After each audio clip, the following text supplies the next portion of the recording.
Bueno, muy bien, vamos a hacer un video sobre lógica. Lo he titulado Los fundamentos de la lógica porque así lo titula este autor.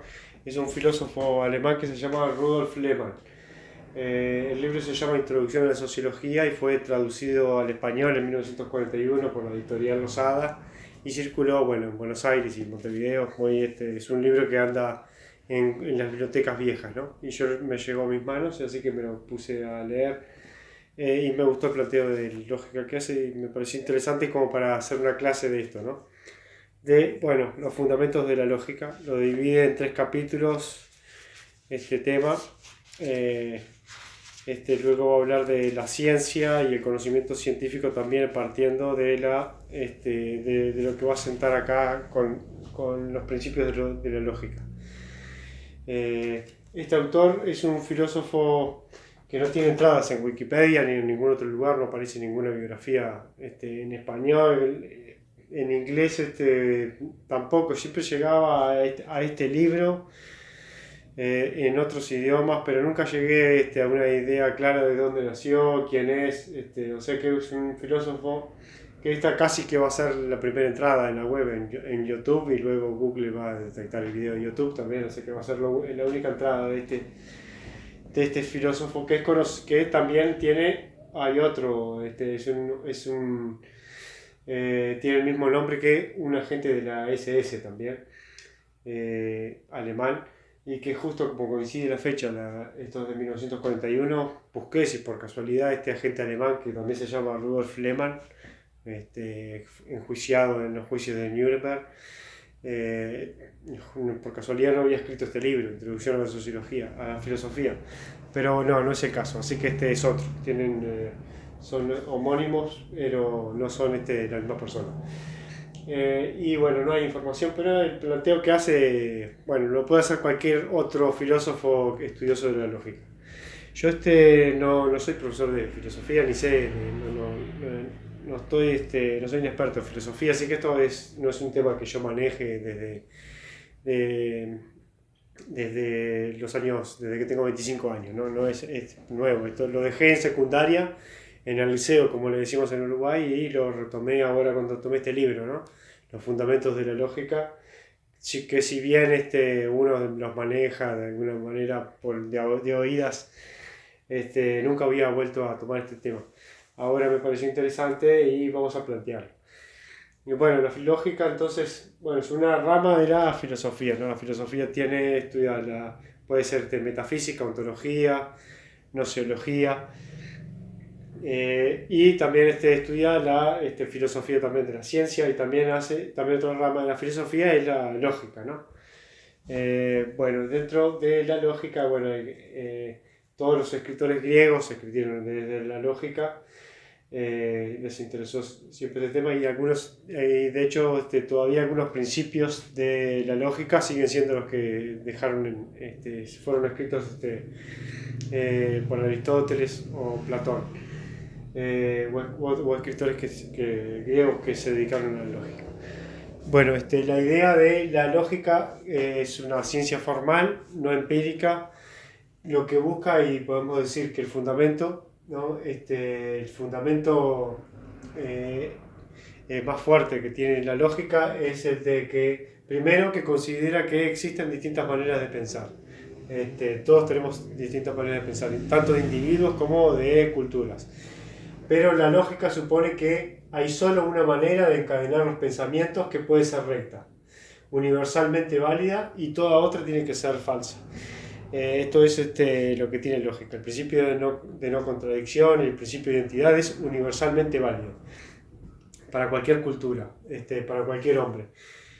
Parte de la idea de que nosotros en nuestra mente lo consideramos válido, y también consideramos que para cualquier otro ser humano del planeta, no importa qué lengua hable, tiene que ser también válido para ellos, o sea, es universalmente válido. El principio de identidad, el principio de razón suficiente, o el principio de no contradicción. O sea, consideramos que es universalmente válido. Y eso es lo que estudia la lógica, y la lógica se considera a sí misma como la búsqueda de el pensar recto y universalmente válido. que es el problema principal de la lógica. Entonces, buscar esta universalidad. O sea que es lo que dice la lógica es este razonamiento está bien o este razonamiento es errado, ¿no? Y considera que si está bien para cualquier cultura humana y cualquier ser humano. Por eso, bueno, es un buen sistema como ordenador del pensamiento de uno mismo y también en una discusión como ordenador para la discusión y la disputa con otra persona también. Porque luego, bueno, vienen las falacias, que sería un poco entreverar este juego. Así que escribe Lehmann, que el principal problema de la lógica entonces es estudia la manera de encadenar los pensamientos que solamente de esa manera pueden ser rectos y universalmente válidos, ¿sí? Luego vamos a decir que descubre entonces las condiciones del pensar recto. Del pensar recto, del pensar correcto, del pensar verdadero, y lo demás es falso. En esto no hay relativismo en el tema de la lógica, no hay medias verdades o verdades a probar, o sea, lo que escapa a lo que es las reglas de la lógica son falsas. Es como la matemática, lo que la matemática no dice sobre un cálculo, cualquier otro cálculo es falso, ¿no? Cualquier otro cálculo de la multiplicación que no corresponda con las leyes de la matemática es falso. Y esto también supone la lógica. Luego establece las formas y las leyes de enlace del pensamiento que solas pueden pretender un reconocimiento universal. O sea, las leyes de enlace del pensamiento, la manera de pensar que tenemos, que solamente de esa manera de encadenar los razonamientos en nuestra mente, solamente ellos pueden pretender un reconocimiento universal. Si yo hago un razonamiento ya que viola el principio de identidad, ya no puedo reclamar la universalidad. Luego, además, la lógica prescinde del contenido empírico de los supuestos, o sea, del contenido, prescinde del contenido empírico de los supuestos, lo que le podemos decir el contenido. Por eso decimos que es una lógica formal. Solamente estudia las formas del pensamiento y no los contenidos. De hecho, Schopenhauer tenía se burlaba un poco de los principios de la lógica, partiendo de premisas absurdas, como de una manera lógica, sin violar ninguna ley de la lógica, de manera empírica, estaba sacando conclusiones extravagantes, ¿no? Un típico, un juego mental que hizo Schopenhauer. Aparte le gustaba el sentido del humor a Schopenhauer, así que es su perfil. Así que por eso es prescindiendo del contenido, ¿no? La lógica solamente busca la forma. ¿Razonás bien o razonás mal? No lo que estás diciendo, yo tengo pruebas de lo que estás diciendo es falso empíricamente, porque luego tenemos que ir a revisar en la realidad si lo que una persona está diciendo. Eso ya es otra discusión, que es una discusión filosófica o científica, no lógica. La ciencia es una ciencia formal y determina los conceptos por reglas fijas y universalmente válidas. Eso es la lógica, determinación de los conceptos por reglas fijas y universalmente válidas. Y bueno, con las reglas fijas y con los conceptos universalmente válidos, lo que llegamos es a la univocidad, que es lo que busca la lógica. La univocidad es quitarlo, que sea unívoco, ¿no? Y quitar la ambigüedad, la vaguedad o la ambivalencia de cualquier concepto. Esto es lo que busca la lógica, que una cosa sea que vino sea vino, que peras sean peras, que fieras sean fieras y que 2 más 2 sean 4, digamos. La univocidad. Si 2 más 2 son 4, 4 más 4 es 8, etc., ¿no? Lo unívoco. Bueno, el primer principio de univocidad que tenemos es el principio de identidad. Luego tenemos el principio de identidad, el principio de razón suficiente, el principio de no contradicción o de contradicción y el principio del tercero excluido. Y también hay algunos más, pero vamos a centrarnos en estos 4. El principio de identidad, es la ley primera y más general de la lógica. Esto quiere decir que A es igual a A y A es lo contrario a no A. No es igual a no A. A no es igual a B, no. porque A puede ser igual a B. Es igual a no A, ¿no? Ese es el principio de identidad. No A es lo contrario de A. El supuesto, y luego hay un supuesto previo de la lógica, que no se puede poner a prueba. Pero es un supuesto previo sin el cual no podría avanzar la lógica, que es que nuestro pensamiento individual, racional y recto se desarrolla de igual forma en cualquier hombre. Este es un supuesto previo de la lógica. Suponemos que cualquier hombre tiene la capacidad para desarrollar un pensamiento individual, racional y recto. Y entonces por eso decimos que la lógica es el estudio del pensar universalmente válido. Luego hay un concepto muy importante en la lógica, es el de evidencia o evidente. ¿Qué es evidencia para la lógica? Son los conceptos que despiertan en nosotros una conciencia inmediata de su necesidad y validez universal, lo que llamamos lo obvio. Eso entonces es lo evidente. Son cosas que no ponemos en discusión. Digamos, si vemos humo es porque sabemos que hay fuego. Sabemos que el fuego lo podemos apagar con el agua. Eso es lo que despierta a nosotros una evidencia necesaria. Creemos que eso es realmente necesario. Si consideramos que si un material muy pesado cae sobre una persona, lo va a lesionar, ¿no? Decimos es obvio, entonces es evidente. Eso es lo primero que tiene que contar la lógica. Y esto también son principios, supuestos previos de la lógica, ¿no? De evidencia y también el de pensar que es un pensar universalmente válido. Son supuestos previos sin el cual la lógica no puede avanzar. Luego en la lectura 1 sobre evidencia voy a decir esto. Lo evidente, esto es interesante. Porque dice el autor, cuanto menos lleva de antemano una verdad, el carácter de evidente o evidencia, tanto mayor es el triunfo de la ciencia si se logra prestar ese carácter. O sea, el conocimiento científico, cuando logra transformar en evidente algo que no lo era, en principio, cuanto más tuvo que trabajar para mostrar que algo era evidente, más es el triunfo de la ciencia en lograr ese carácter. O sea que es, por ejemplo, que la Tierra gira alrededor del Sol no era evidente. Lo hizo evidente la investigación empírica. O sea que, bueno, cuanto más lejos estamos de lo evidente, mayor es el logro de la ciencia. Ahora, cuando el ejemplo que yo puse de la piedra que lesionaría a una persona, estamos tan cerca de lo evidente que no es un logro científico investigar eso, ¿no?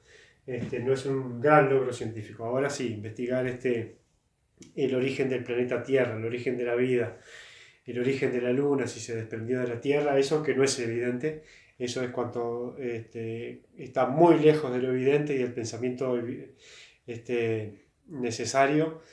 Ahí, claro, la ciencia tiene que avanzar mucho, entonces es un gran logro. Por eso el darwinismo es un gran logro. Y bueno, también las ciencias sociales se intenta también hacer algún tipo de logro.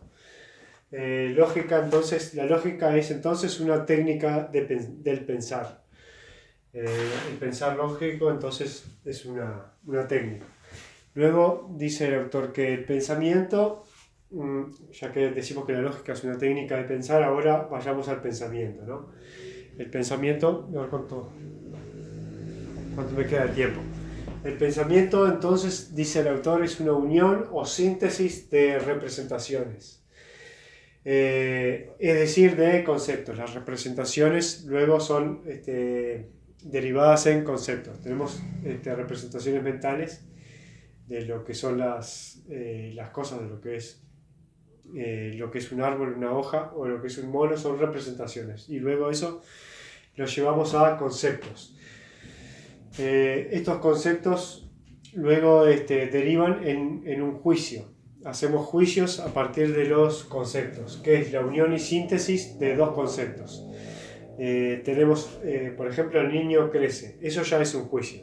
Estamos diciendo que el niño crece, estamos diciendo el niño está creciendo y además estamos diciendo también que los niños crecen. O por lo menos este niño crece. es una unión de dos conceptos ya, y a su vez es un juicio. El niño es un concepto, en este caso un sujeto, pero es un concepto, y crecer o crece es otro concepto. La unión de dos conceptos entonces hace un juicio. Pero a su vez el juicio es algo más que la unión de dos conceptos, ¿no? Dice el autor. Es algo más que la unión de dos conceptos. Y ahí marqué una lectura a ver por qué razón. Bueno, porque no podemos unir conceptos contradictorios. Era lo que yo decía de Schopenhauer, que hacía algunos razonamientos lógicos, pero con realidades contradictorias que te dejaban un poco mareado, ¿no? De lo que decía, te provoca risa. Decimos acá entonces que es algo más que la unión de dos conceptos, el juicio. Por ejemplo, no se puede decir lo contradictorio o decir cosas contradictorias, como la esfera es un cubo. Ahí estamos uniendo dos conceptos, pero no estamos emitiendo ningún juicio. 9 es 1 y 10 es ninguno, por ejemplo. O 7 por 7 es 7 millones, ¿no? No estoy, o si 1000 menos 2000 es 7500 millones, digamos. Es un absurdo, ¿no? Estoy uniendo conceptos, pero no estoy emitiendo un juicio. O sea que el juicio tiene que tener una coherencia y no violar los principios de la lógica. O sea que no se puede pensar lo contradictorio, dice el autor, no se puede pensar a causa de su enlace contradictorio. O sea, si hay un enlace contradictorio entre los dos conceptos, no se puede pensar. Entonces viola no solo las leyes de la lógica, sino del pensamiento, de las reglas del pensamiento. Ya después hay que estudiar también gramática, que es la manera en que nosotros pensamos, que es un poco que también lo que hace este autor. Luego de esto vamos a decir que los conceptos están determinados de manera fija y universalmente válidos, dice el autor. O sea, los conceptos son fijos y universalmente válidos. No podemos manejar un concepto de una manera laxa. Fiera es fiera, perro es perro.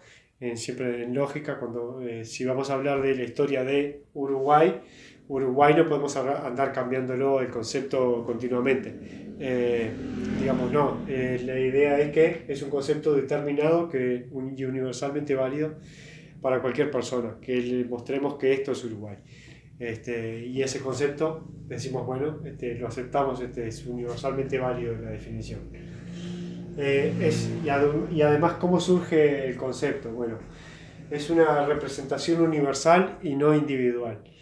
El concepto no puede ser solamente un concepto de una única persona. Es una representación universal. Es algo común a muchas representaciones individuales. O sea, la sumatoria de representaciones individuales sobre una cosa nos lleva a la creación del concepto, que es una representación universal. Y ese proceso lo hacemos reuniendo notas, formamos los conceptos. O sea, reuniendo las notas diferenciales de las representaciones individuales de las cosas y de las cosas mismas. Las notas, por ejemplo, los perros son todos diferentes, de distintos colores, de distinto tamaño, salvajes, no salvajes, algunos más agresivos, guardianes. De esas notas particulares las abstraemos todas y formamos un concepto, que es el concepto perro. Del concepto hojas hacemos lo mismo. Hojas, quitamos todas las notas que son hojas A4 de tamaño carta, tamaño oficio, hojas de libros, hojas de cuadernola, hojas de cuaderno, hojas cuadriculadas, hojas lisas. O sea, esas hojas de libros, esa abstracción, esas notas las abstraemos y creamos entonces un único concepto. Y a eso se le llama, la abstracción. Abstracción es quitar las notas de los conceptos para quedarnos con el concepto general. ¿Sí? Es lo que decíamos de perro. Hacemos una abstracción de perro y hacemos una abstracción de hojas. Hacemos una abstracción de mono. Acá los ejemplos que yo puse son mono, hojas, fiera y pájaro. Luego dice el autor que lo contrario a la abstracción es la determinación. La determinación es el proceso opuesto a la abstracción. Se añaden notas al concepto general y se lo llena de contenido determinado. Eso es la determinación. O sea que abstracción es decir, uruguayo, argentino, eso es una abstracción. Pero cuando hacemos determinación, es a ese uruguayo y a ese argentino le agregamos conceptos determinados, maneras de hablar, de vestir, comportamientos políticos, historia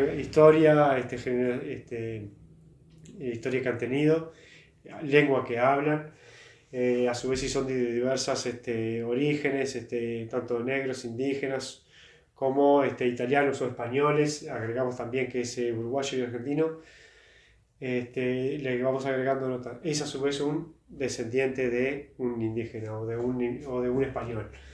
Entonces la determinación es eso, es determinar las notas de los perros,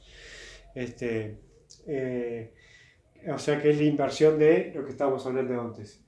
Formamos los conceptos reuniendo notas, formamos los conceptos, y la determinación es al revés, le agregamos notas a los conceptos, que los conceptos son generales y universalmente válidos. En la determinación los volvemos más precisos.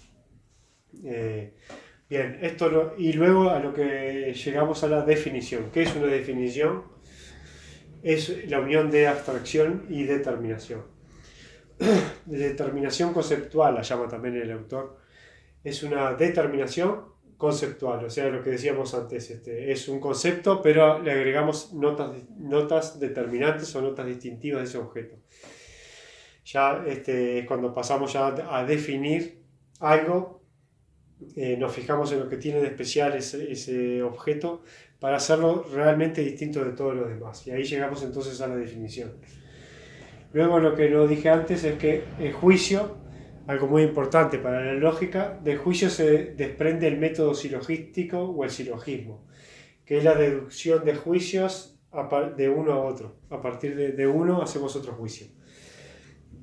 Del juicio todas las fieras comen carne, decimos luego algunas fieras son animales domésticos, terminamos diciendo un nuevo juicio, una deducción de un nuevo juicio, que es los animales domésticos comen carne, porque son fieras, ¿no? O sea, obtenemos conocimiento nuevo. Bien, acá voy a retomar el video, que no sé en qué parte se había cortado, pero estábamos hablando de el método silogístico o el silogismo, que es la deducción de juicios uno de otros, que es a partir de los juicios. A partir de los juicios hacemos un juicio y otro juicio, encadenamos varios juicios hasta llegar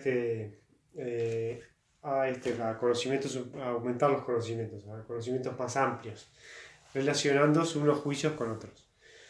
¿Sí? Vamos a hacer la lectura 3, puse acá a ver, porque estábamos hablando de la definición, que es la unión de la abstracción y la determinación. Eso es la definición. Acá el autor marca en la lectura 3, algunos problemas con la definición. Dice, claro, la definición es el resultado y expresión de un conocimiento ya existente, no es fuente del mismo. Por eso la definición siempre llega al final. Luego de estudiar mucho algo, definimos, ¿no? Estudiamos y después definimos. Entonces dice que es el resultado y expresión de un conocimiento ya existente, no es fuente del mismo. Entonces la definición resume y comunica un conocimiento. Resume y comunica un conocimiento, o sea que no descubre, no es un descubrimiento de conocimiento. Luego, algunos problemas con la definición. Creo que lo había puesto pensé que había nombrado algo de eso, que una definición no podía ser muy, muy general ni tampoco muy específica. Bueno, también otras reglas lógicas que hay que tener en cuenta para una definición. Los principales errores al definir, en ese punto estaba. Los principales errores al definir. Uno se llama expreso y otro encubierto. vamos a ver de qué se trata eso. Los principales errores al definir un concepto demasiado lato, o demasiado llano, o demasiado vago, o demasiado estricto. Hay que buscar un intermedio en la definición. Si es muy específico, casi que se acerca a lo que le decimos una nota, definir una nota, un perro con una sola nota. No, tenemos que llegar a algo más, una definición un poco más general de perro, ¿no? Y no a algo tan estricto como las notas. Y a su vez tampoco tan general que a su vez que podamos confundir perros con todos los animales, hasta perros con todos los peces, ¿no? Porque confundimos la definición porque definimos perro de una manera tan amplia que no solo entran los perros, sino que entran también los gatos y también entran todos los animales con cuatro patas. Bueno, y eso dice el autor. Y después, otro error a definir es que el concepto de definir, un error es que el concepto de definir se repite de modo encubierto o expreso en la definición. Esto también es un error lógico. Esto se llama tautología. O sea, el concepto que vamos a definir se repite de manera encubierto o expreso en la misma definición. Esto incluso se hace como un truco a veces, cuando te quedas sin letra en un trabajo, sobre todo a los estudiantes les pasa, que empiezan a repetir la definición que están haciendo, la repiten en el medio y hacen una tautología encubierta para seguir hablando, ¿no? Sí, bueno, que es un poco como hablar sin decir nada. Es lo que se refiere el autor con esto. Por ejemplo, vos decís, magnitud es aquello que es capaz de aumento o disminución. Esto lo llama expreso. El error que comete es el error expreso. O sea que el concepto ya está expreso en la misma definición, porque magnitud ya es la medición del aumento y disminución de una cosa, ¿no? Entonces magnitud es aquello que es capaz de aumentar o disminuir. Cuando ya sabemos que magnitud es el resultado que buscamos con una magnitud es siempre que aumenta o disminuye algo, ¿no? Entonces, bueno, es una definición que se expresa. Después hay otra definición expresa que es: deber es el concepto de un acto al que se está obligado.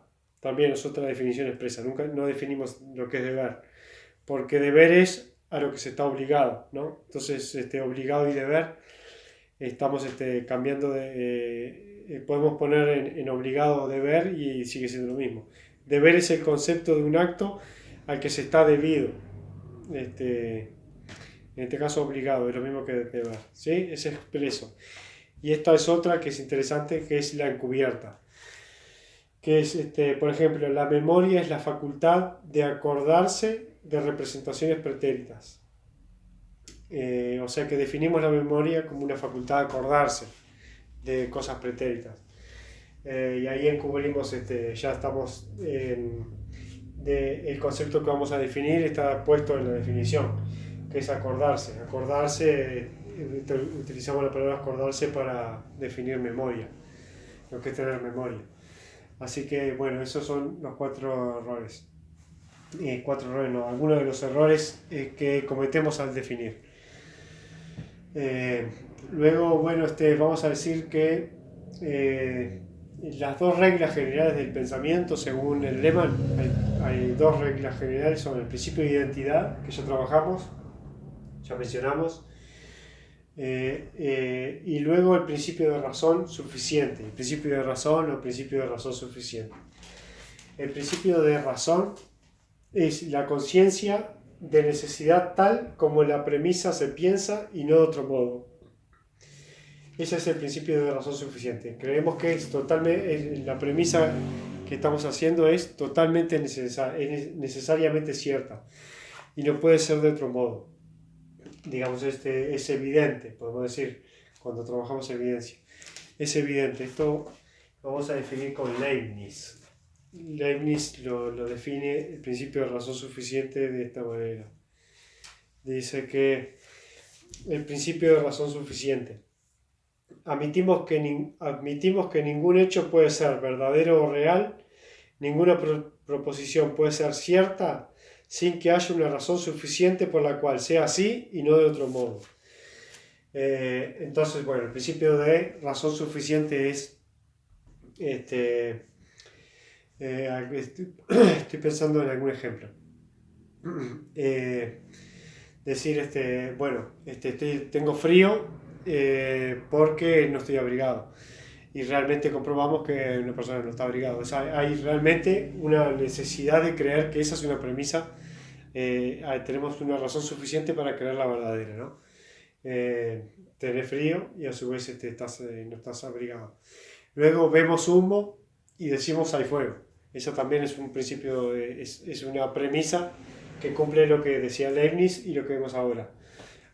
Tenemos una conciencia de necesidad tal de que esa premisa se piensa, es decir, la pensamos y decimos hay necesidad de que esa premisa sea verdadera y no de otro modo.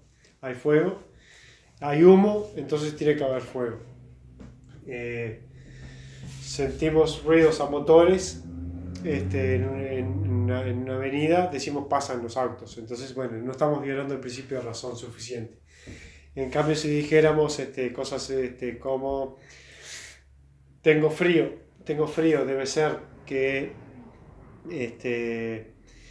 debe ser que, bueno, que estoy muy abrigado. Bueno, son ejemplos burdos porque no practiqué esto, pero bueno, esa sería la idea más o menos, ¿está? Creo que se entiende. El principio de razón suficiente debe establecerse. En el principio de razón suficiente debe establecerse un enlace causal entre fundamento y consecuencia. Y lo inverso no tiene por qué ser válido. O sea que el fundamento es fuego y luego de fuego decimos que tiene que haber humo, ¿no? Entonces el fundamento de que hay fuego es que luego hay humo. Este es el enlace causal de una cosa con otra. Si digo que este pizarrón apareció, si yo digo que apareció un día, ¿no? Eso sería, bueno, ahí puede ser un buen ejemplo de que viola el principio de razón suficiente. Digo, ¿dónde conseguiste este pizarrón? No, apareció un día y estuvo ahí colocado. Y yo vivo solo, nunca entró nadie en la casa, pero apareció y lo empecé a usar. Y sigo la conversación. Bueno, ahí estoy violando el principio de razón suficiente. O sea que el principio de razón suficiente es un enlace causal entre el fundamento y la consecuencia. Luego, lo inverso no tiene por qué ser válido. Esto es interesante también, porque podemos decir, dice lectura, libro. Fue lo que ya hice recién. Ya hablamos del principio de razón suficiente. A ver cuánto tiempo me queda. Bien, así que vamos a decir que los juicios que como dijimos son la unión de dos conceptos, ¿no? De dos conceptos que a su vez no violan ninguno de los principios. Este juicio no tiene que violar ninguno de estos principios. Los juicios son analíticos y sintéticos. Los juicios analíticos son los juicios en los que dividimos en partes un objeto y lo analizamos, ¿no? Eso es el análisis. Analizar las partes de un mismo elemento. En cambio, en los juicios sintéticos unimos dos conceptos diferentes y agregamos un conocimiento nuevo. Relacionamos la gravedad, la electricidad con el magnetismo y hacemos un juicio sobre el electromagnetismo. Estamos creando un conocimiento nuevo, una síntesis es un juicio sintético, ¿no? Estamos analizando dos juicios separados, los unimos.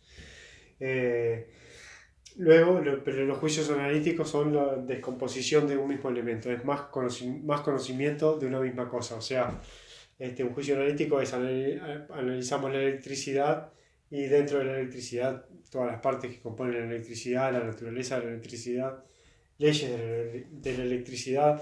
¿Qué pasa cuando la electricidad se encuentra con el agua, con una madera, con el hierro? ¿Qué es, por dónde se conduce más rápido, mejor o no? Bueno, eso sería un juicio analítico, analizar de esa manera. Por eso Kant el juicio analítico lo llamaba juicios de aclaración. tenemos un juicio y luego aclaramos. Al agregarle esos componentes vamos como definiendo o determinando más ese concepto.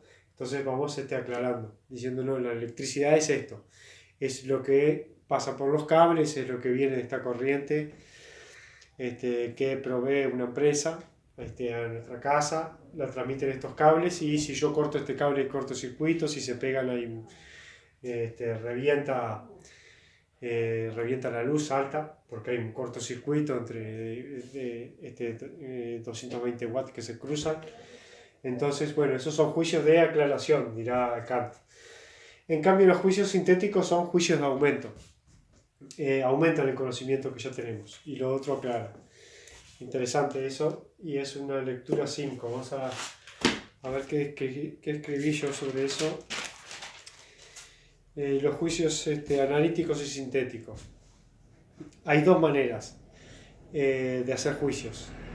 O se descompone un concepto único por partición o división y se expresa mediante juicios de relación de sus notas particulares o conceptos específicos con el todo. A eso entonces lo llamamos analítico. O sea, o se descompone un concepto único por partes, por partición o división, y se expresa mediante juicios de relación de sus notas particulares o conceptos específicos con el todo.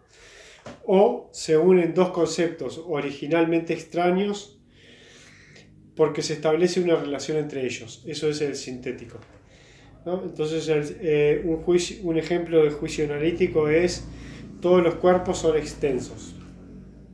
Todos los cuerpos son extensos, todos los cuerpos son objetos, todos los cuerpos pueden tocarse, todos los cuerpos pueden investigarse empíricamente. Esos serían juicios analíticos. En cambio, los juicios sintéticos son: este cuerpo es más pesado o más liviano que el aire. Ahí estamos uniendo el concepto de cuerpo a el concepto de aire, y estamos estableciendo una relación entre dos conceptos mediante el peso, que es más pesado que el aire y que no es más pesado que el aire, ¿no? Lo que no es más pesado que el aire sube, lo que es más pesado que el aire cae, y ahí estamos haciendo un juicio entonces sintético. Luego, bueno, hay que ejercitarse con esto porque estos son ejemplos muy sencillos para que queden claros, nada más. Si queremos buscar ejemplos, bueno, es lo que me puede pasar, lo que pasó hoy, que tiene un ejemplo que era un disparate. No quiero improvisar en ese sentido. Y no tengo ejemplos en ese sentido. Ya un poco elaborados. Así que, bueno, la silogística, vamos a decir, como resumiendo y terminando este video. Después le voy a agregar algo del libro si tengo tiempo. Bueno, sí, la silogística entonces es una cadena de juicios. A veces se usa silogismo como una crítica, como diciendo que la otra persona está haciendo un engaño. Y le dicen, no, eso es un silogismo, le decimos. Pero no, en realidad la silogística es la manera de razonar correctamente, de manera recta y racional y universalmente válida. Es la manera natural o la manera lógica de encadenar los juicios, la silogística. No es no es negativo. Es solamente que a veces sí, en el lenguaje se inventa una premisa falsa desde el principio. Por ejemplo, si gobernamos nosotros, los salarios no caen, y a partir de eso, aunque los salarios caigan y todo el mundo esté para la mierda, como partimos de la premisa de que si gobernamos nosotros, los salarios no caen, llegamos a la conclusión de que no estamos gobernando. Nuestras ideas no están gobernando porque nos está yendo para el culo. Esa sería la idea. Porque claro, y entonces uno le dice, pero eso es un silogismo. Bueno, es un poco el abuso, el juego con esto. Por eso es interesante estudiar esto, profundizar en esto, ¿no? Para entender un poco los juegos y la manera de razonar, entender un poco la manera de pensar de los otros, incluso para pensar uno mejor. Pero esa es la idea, por eso le decimos eso es un silogismo en un sentido negativo. Pero no, el silogismo para este autor y para la lógica es un método silogístico que es la deducción de juicios uno de otros, uno continuo con el otro. Esto es el silogismo. Acá luego este libro termina, este capítulo sobre los fundamentos de la lógica con muchos ejemplos de silogismo, ¿no? De silogismos de todo tipo. Por ejemplo, ¿qué es un silogismo? El silogismo relaciona conceptos unos con otros buscando un término común, como decíamos, cuerpo, aire y el peso, ¿no? Relacionamos tres conceptos y ahí obtenemos un conocimiento nuevo. Esa es la idea.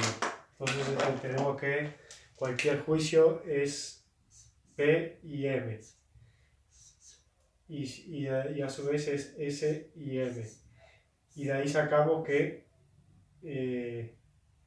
S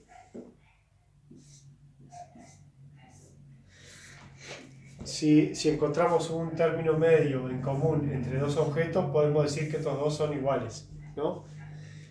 O que tienen una relación entre sí. Por ejemplo, vamos a poner algunos ejemplos. Todas las fieras comen carne. Los perros son fieras y luego decimos los perros comen carne. En este caso las fieras es un concepto que se repite en la premisa 1 y 2 y luego todas las fieras comen carne. Carne es un concepto que solamente está en la primera premisa y luego los perros es otro concepto, es el tercer concepto que está en la segunda premisa. Entonces de ahí concluimos que los perros comen carne, evidentemente. Y luego, claro, acá me había faltado el principio del tercero excluido. El principio del tercero excluido es que si yo digo,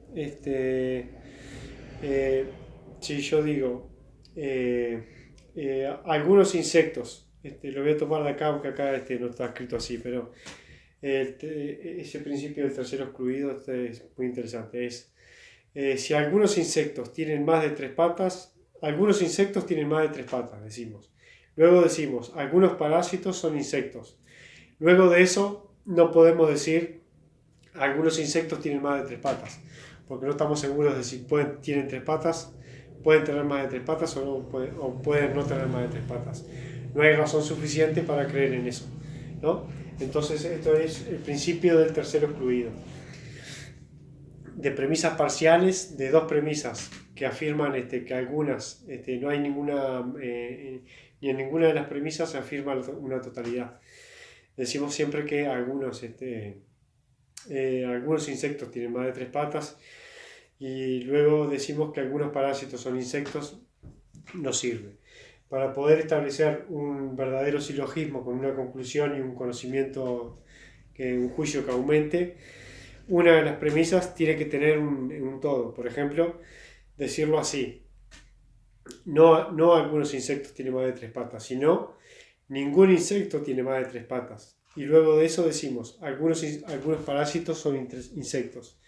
Y luego de ahí, necesariamente, algunos parásitos tienen más de tres patas, tres pares de patas. Esa es la idea. Bueno, este es un tema que hay que entrenarse mucho. Yo hice el esfuerzo de que quedara claro, pero necesitas entrenamiento, es como matemática. Cuando te enseñan los logaritmos y las raíces cuadradas, llega un momento que tenés que practicar hasta saber hacer cálculos. Si no practicas, bueno, esto pasa un poco lo mismo. Hay que practicar. Podría dar una clase entera más de esto, pero yo mismo tengo que manejar los conceptos mejores. Pero un poco se entendió entonces el silogismo por dónde va. Así que bueno, para cerrar vamos a decir que dentro de los fundamentos de la lógica, los principios fundamentales que no hay que violar son el principio de identidad, el principio de razón suficiente, el principio de contradicción o de no contradicción. No lo mencionamos, pero es obvio, ¿no? Una cosa no puede ser dos cosas opuestas a la vez. Una cosa no puede ser blanda y dura a la vez. La pared es blanda y la pared es dura. No puede ser, estamos violando el principio de contradicción. Y luego el principio del tercero excluido. Esos son los cuatro principios generales de la lógica. De ellos, las dos reglas generales del pensamiento, según este autor, es el principio de identidad y el principio de razón suficiente. Y bueno, y luego sí, el concepto de evidencia es un presupuesto previo para entender la lógica. Y luego, bueno, hay que estudiar el pensamiento mediante estos conceptos.